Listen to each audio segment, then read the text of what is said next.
नमस्कार मित्रों, मैं आपका मित्र दीपक तनेजा आप सभी का स्वागत करता हूं आपके सबसे लोकप्रिय चैनल योर कालचक्र। सूर्य का विभिन्न राशियों में क्या महत्व होता है, क्या प्रभाव होता है, आज हम उनको समझने के लिए आदरणीय उत्तरा दीदी के पास बैठे हैं। मैं आप सभी के सहयोग से उनका स्वागत करता हूं। नमस्कार दीदी, आपका स्वागत है। नमस्कार। नमस्कार। ये जो विषय हम आज से एक तरह से ये श्रृंखला है जिसको हम शुरू करने जा रहे हैं कि विभिन्न ग्रह लग्न से लेकर 12 भावों में किस प्रकार के फल देते हैं। अक्सर ये देखा जाता है कि लोग हमसे बहुत बार ये पूछते रहते हैं कि सूर्य मेरा 8वें में है, मेरे को क्या फल मिलेगा, या मेरा 4थे भाव में है, क्या फल मिलेगा मुझे, ये आप मुझे बताइए। कई बार समझ में नहीं आता लोगों को। तो इस विषय में हम आज चर्चा शुरू कर रहे हैं। सबसे पहले आज हम सूर्य को ले रहे हैं, इसके बाद हम चंद्रमा, फिर मंगल, फिर बुध। इस तरह से हम सारे ग्रह करीब करीब हमारे विभिन्न भावों में जाकर हमें किस प्रकार के फल प्रदान करते हैं वो हम देखने की कोशिश करेंगे। इसमें हमें 2 चीजों का ध्यान रखना चाहिए। एक तो सूर्य या कोई भी ग्रह कहाँ बैठा है, मान लीजिए लग्न पे है, और दूसरा ये ध्यान रखना चाहिए कि वो किस भाव का स्वामी होकर बैठा है।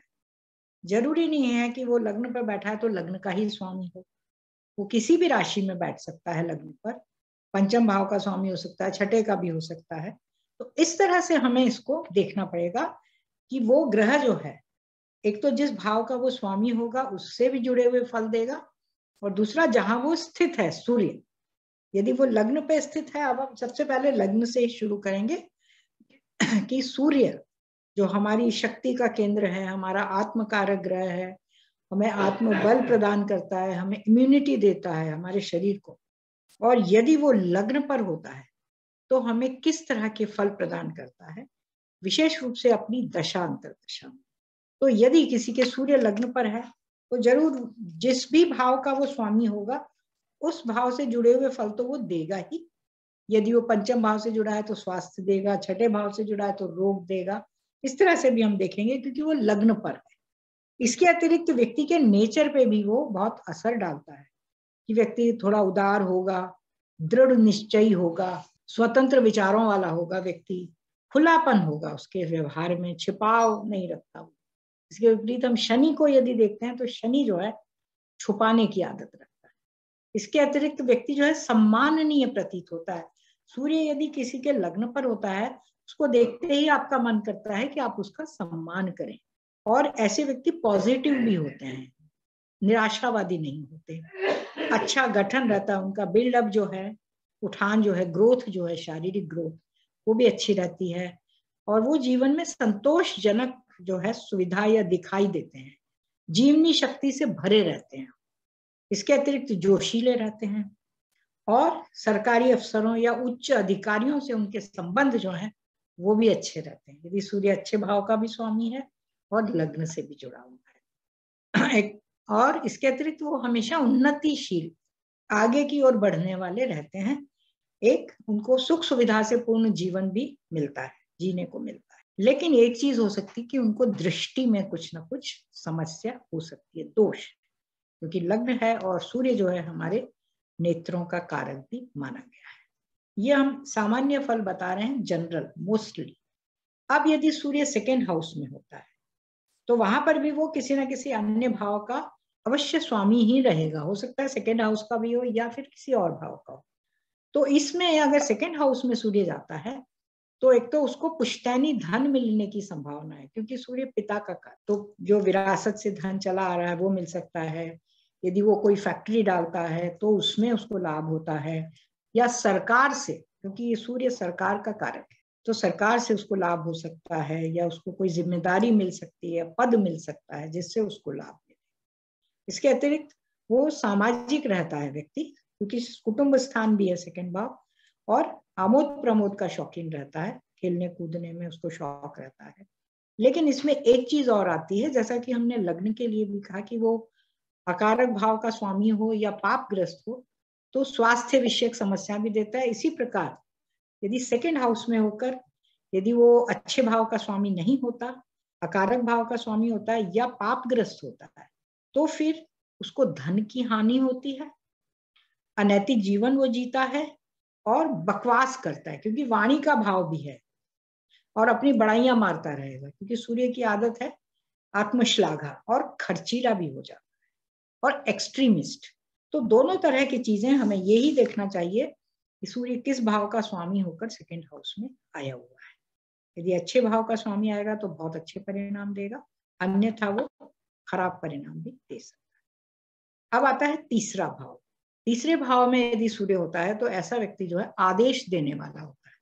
तीसरा भाव आदेशात्मक व्यवहार उसमें बनाता है, सम्माननीय भी उसको बनाता है और बोल्ड भी बनाता है। तीसरा भाव हमारे साहस का प्रतीक है ना, साहस और सहाय भी।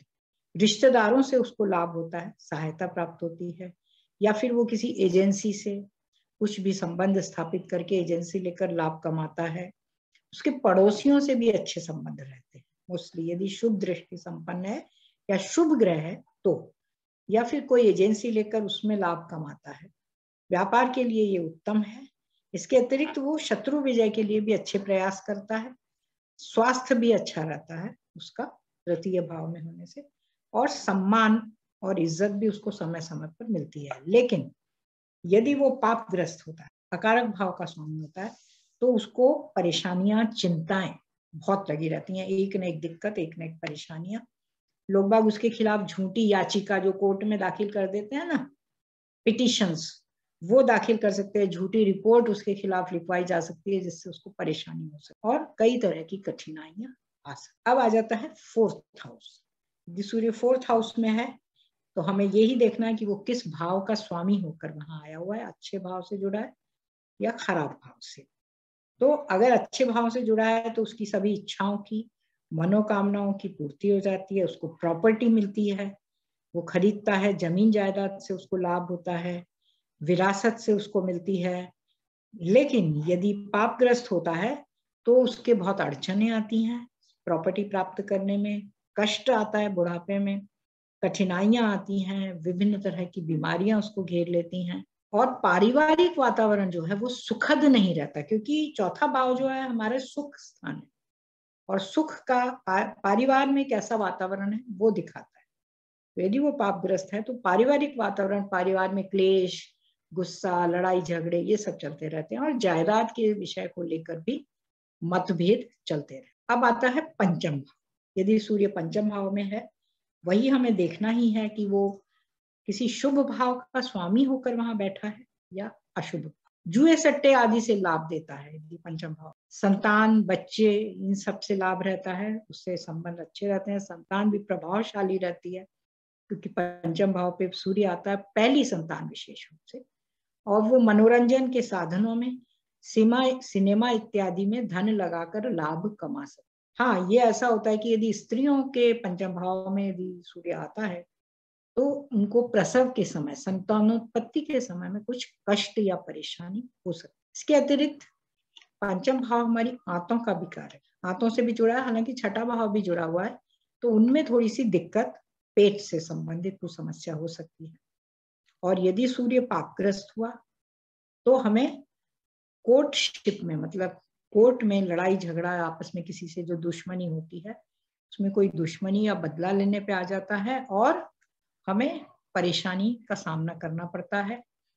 प्रेम संबंधों को लेकर कठिनाई होती है, क्योंकि पंचम भाव प्रेम संबंधों का भी है, और संतान के साथ भी परेशानी होती है, क्योंकि संतान जिद्दी होती है, डोमिनेटिंग होती है, और आपकी नहीं सुनना चाहती, वो शीघ्र से शीघ्र स्वतंत्र होना चाहिए। सूर्य वहां बैठा है, वो अपने आप को राजा समझता है, तो वो आपके साथ कोऑर्डिनेट नहीं करता। अब आता है छठा भाव। छठे भाव में यदि सूर्य आता है तो स्वास्थ्य के लिए बिल्कुल अच्छा नहीं है, क्योंकि ये हमारी इम्यूनिटी का कारक है सूर्य, और उसका छठे भाव में जाना हमें कमजोरी बताता है। कमजोरी, शारीरिक गठन भी होता है, और शरीर में जो पोषक तत्व हैं, आवश्यक पोषक तत्वों की अक्सर कमी रहती है। हालांकि नौकरी वगैरह व्यक्ति करता है तो उसमें उसको उन्नति मिलती है, लाभ मिलता है। व्यक्ति केमिस्ट्री वगैरह पढ़ के या मेडिसिन पढ़ के अस्पताल से जुड़ सकता है, या हृदय रोग संबंधी जो है पढ़ाई वो कर सकता है। बुद्धिमान होता है, वो बोल्ड भी होता है, और शत्रु पर विजय भी प्राप्त करता है। छठे भाव में है, शत्रु का भाव है ऋण, रोग और शत्रु, उस पर विजय प्राप्त कर सकता है और जोशीला भरा रहता है, जोश से भरा रहता है वो, और अपनी विचारधारा पर ही चलता है, किसी के आगे झुकना नहीं चाहता। अब आता है सप्तम भाव। सप्तम भाव में यदि सूर्य होता है तो एक तो जो जीवन साथी है वो डोमिनेटिंग होता है, सबसे पहली तो कि वो आप पे अधिकार करने की चेष्टा करता है हमेशा। और कई बार ऐसा भी देखा गया है कि विवाह के पश्चात जो जीवन है वो काफी सुखद होता है, क्योंकि लग्न को भी देखता है सप्तम भाव से सूर्य, और पर्सनालिटी को भी डेवलप करता है लग्न को देखकर। व्यक्ति दृढ़ निश्चयी होता है और उसके जो भी लगाव या अटैचमेंट होते हैं वो स्थायी होते हैं, लोकप्रिय रहता है। मुकदमेबाजी में मध्यस्थ वगैरह कोई भी बन जाते हैं तो उससे उसके केस वगैरह भी हट जाते हैं, या फिर उसके भागीदार जो होते हैं पार्टनर्स, उनको फायदा होता है। लेकिन यदि पापग्रस्त हो सूर्य यहाँ कारक हो तो व्यक्ति जो है फिर नैतिक मूल्यों का पालन नहीं करता, विवाह में देरी हो जाती है और पत्नी द्वारा शासित, पति या पत्नी जो भी है उसके द्वारा उसका हुक्म चलता है, ये हमने आपको पहले ही सबसे पहले बता दिया। इसके अतिरिक्त उसका जो चरित्र होता है वो भी संदेहास्पद होता है, उस पर आप शक कर सकते हैं, ऐसा रहता है थोड़ा सा। और कभी कभी उसको कुछ गुप्त रोग भी होने की संभावना बनती है या दृष्टि दोष हो सकता है। और अधिकारी जो होते हैं उच्च अधिकारी, उनसे कष्ट और परेशानी संभव है अकारक होने से। अब आ जाता है अष्टम भाव। सूर्य यदि अष्टम भाव में आता है तो उसको पार्टनरशिप से लाभ होता है, क्योंकि पार्टनर को लाभ होता है। धन भाव हो गया, पार्टनर का धन भाव है, तो पार्टनरशिप में पार्टनर को लाभ होगा तो इसको भी लाभ होगा। और हमें ये भी देखना पड़ेगा कि सूर्य किस राशि का स्वामी है या किस भाव का स्वामी है। इसके अतिरिक्त एक चीज और देखी गई है कि सूर्य अष्टम में जो रहता है तो व्यक्ति को आत्म बलिदान या कोई ऐसा बहादुरी का काम करने की प्रेरणा देता है जिसमें वो व्यक्ति अपने जीवन का अंत तक कर सकता है। ऐसा कभी कभी देखा गया है। उसकी जीवनी शक्ति में थोड़ी सी कमी आती है, इम्यूनिटी जिसको हम बोलते हैं।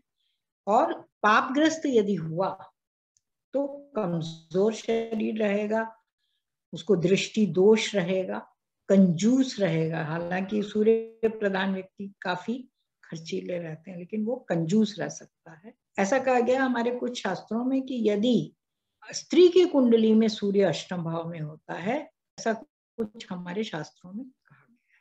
इसके अतिरिक्त धन हानि भी हो सकती है और अनैतिक संबंध भी बन सकते हैं। मुकदमेबाजी में हानि होगी और निर्धनता जो है वो आप पर आ सकती है।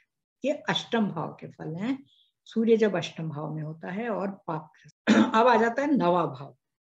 नवा भाव जो है हमारा धर्म स्थान, उच्च शिक्षा, इन सब से जुड़ा हुआ है। तो धार्मिक रूप से व्यक्ति धार्मिक संस्थाओं से जुड़ा रहता है, कॉलेज से जुड़ा रहता है, या किसी भी लीगल डिपार्टमेंट से भी वो जुड़ सकता है। उसको यात्राओं से लाभ होता है, लंबी यात्राओं से लाभ होता है। वो कुछ शोध कार्य कर सकता है जिससे उसको नाम भी मिल सकता है, नाम, यश।